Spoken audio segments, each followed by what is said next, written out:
भावनगर से खबर शामिल करते हैं मलिक अब्दुल लतीफ़ चौहान। जो न्यूज़ ब्यूरो चीफ जनूबी पंजाब की रिपोर्ट के मुताबिक डिप्टी कमिश्नर भावनगर जुल्फ़िकार अहमद भवन की खुसूसी हिदायत पर असिस्टेंट कमिश्नर भावनगर तलहा नईम तवानी का रेवेन्यू टीमों और पुलिस की भारी नफरी के हमरा भावनगर रोड पर पास्को की बोरियों बरामद करने के लिए मुख्तलिफ काटन फैक्ट्रियों और राइस मिल्स पर मुश्तरका छापे।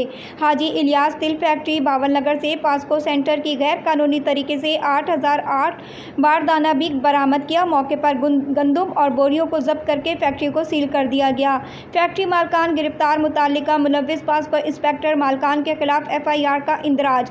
किसानों का इस्तेहसाल करने वाले अनासिर के खिलाफ सख्त कार्रवाई का फैसला किया है। ऐसे अनासिर के खिलाफ क्रैकडाउन जारी रहेगा। डिप्टी कमिश्नर भावनगर पास्को अहकाम को मेरिट पर असल हकदार किसानों को बारदाना जारी करने के सख्त अहकाम जारी किए गए।